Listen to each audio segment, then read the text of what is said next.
A obesidade afeta mais de 60% da população adulta apresentando excesso de peso. A cirurgia bariátrica é uma das ferramentas usadas para combater o problema e também as doenças associadas, né? A gente sabe que vem diabetes, tipo 2, hipertensão e outras doenças. Vamos falar sobre as novas regras que o Conselho Federal de Medicina instituiu para essas cirurgias. Vamos conversar sobre o assunto com o cirurgião bariátrico Antônio Moreira, que também é presidente da Sociedade Brasileira de Cirurgia Bariátrica e Metabólica aqui no Piauí. Seja muito bem-vindo, bom dia. Aliás, boa tarde. Boa tarde, Felipe. Boa tarde a todos. É um prazer estar aqui para falar de algo tão importante e tão relevante. O que o senhor destaca que mais importante nessas mudanças? O que mudou? Ampliou esse público? Veja bem, a regulamentação do CFM número 2429, ela traz algumas mudanças. Importante, vamos lá. Primeiro, redução da idade mínima. Antes só podíamos operar adolescente acima de 16 anos. Agora podemos operar acima de 14 anos, desde que com obesidade mórbida, IMC maior ou igual a 40 e com condições graves associadas. E também com o consentimento autorizado dos pais ou responsáveis. Outra coisa importante foi a ampliação do leque de técnicas disponíveis. Há técnicas novas, mais modernas, que já são feitas em outros países e até mesmo no Brasil, que não estavam ainda autorizadas, né? Técnicas que envolvem a chegada de alimento rápido no intestino distal, a parte final do intestino, que são conhecidas como BTI, anastomose do adeno ileal, o SADS. Vou explicar o que é isso, por favor. Vou explicar. E também o bypass de uma única anastomose. A gente pode explicar melhor. Isso tem um poder maior de estimular hormônios que vão deixar a pessoa mais saciada e também um poder metabólico maior, com uma cura até mais precoce de condições como diabetes mellitus.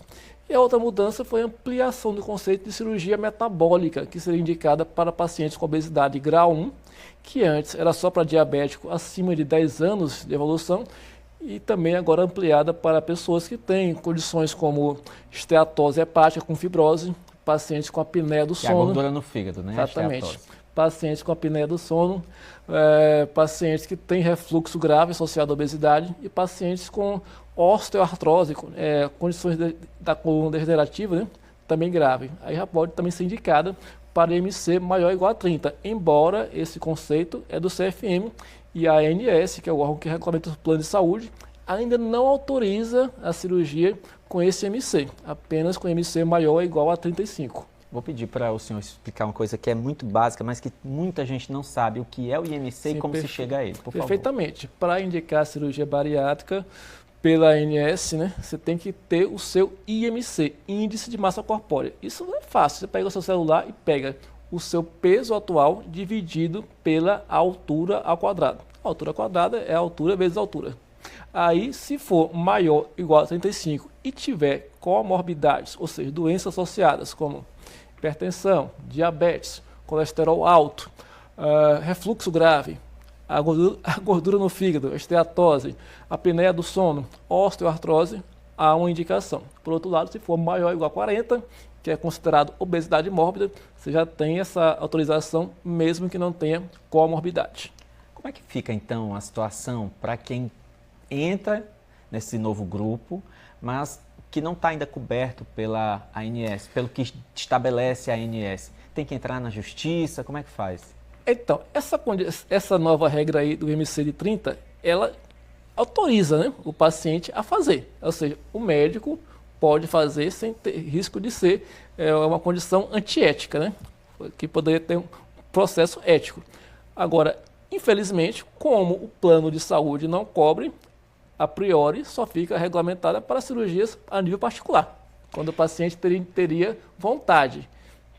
A questão do plano de saúde, eu acho que seria inviável porque não está ainda regulamentado pela ANS, é pouco provável. Agora, doutor, qual a importância disso?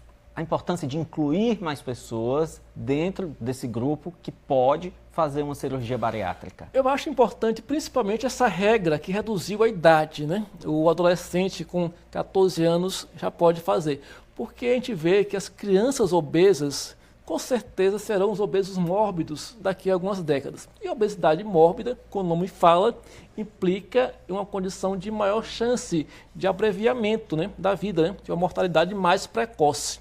Então, isso é muito importante porque a gente tem uma ferramenta para tratar a obesidade forte, né, que é a cirurgia bariátrica metabólica, agora também ao alcance da população adolescente.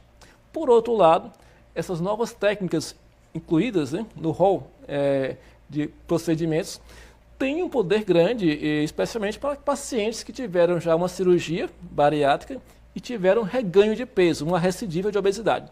Então, como elas têm um poder metabólico maior, são agora regulamentadas, dando assim uma segunda chance para esse paciente. E aí que isso evita que ela aconteça a mesma coisa com ela, né? Esse reganho de peso, já que ela vai ter aí um metabolismo, entre aspas, melhor. Exatamente, né? É uma nova oportunidade, embora elas também possam ser indicadas primariamente em algumas situações. Ó, tem pergunta aqui da Mariquinha, diz o seguinte: tem um filho obeso e com problemas cardíacos, hipertensão e problemas na tireoide. Ele pode fazer a cirurgia? Então, vai no conceito. Qual a idade dele? Acima de 14 anos? 14 anos, vamos ver o IMC. Maior ou igual a 40? Se for maior ou igual a 40, com doenças graves, como ela falou, teria indicação. Doutor, uma coisa também que eu acho que a gente precisa falar é o seguinte: as canetinhas emagrecedoras, elas estão na boca das pessoas, né? Gente que nem está obesa está utilizando, gente que está precisando tem dificuldade de acesso porque não é barato.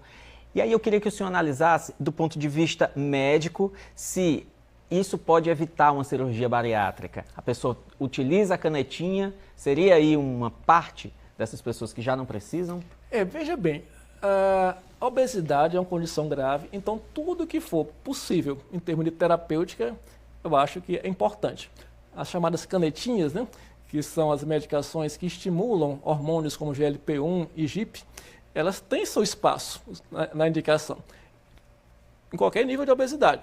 Mas a gente sabe, por trabalhos científicos e comparação randomizada, que a cirurgia bariátrica e metabólica ela tem um poder de perda maior e também mais sustentada ao longo prazo. Existem novos medicamentos, como a tirzepatide, né, que o nome comercial é Mounjaro, que tem um bom resultado, mas que seria a priori destinado a um público com obesidade menor, sendo uma opção, lógico, para aqueles que não querem realizar a cirurgia na obesidade mórbida. O grande problema ainda é o custo. Essas medicações, elas tendem a ter uma recidiva precoce quando o cliente para de usar. E a gente sabe que o custo é muito elevado para uma população como nossa no Brasil, que a maioria não teria esse recurso ad infinito. Aí quando você para, rapidamente reganha o peso. E a cirurgia bariátrica, por outro lado, consegue manter esse peso a um prazo maior, com uma recidiva menos frequente.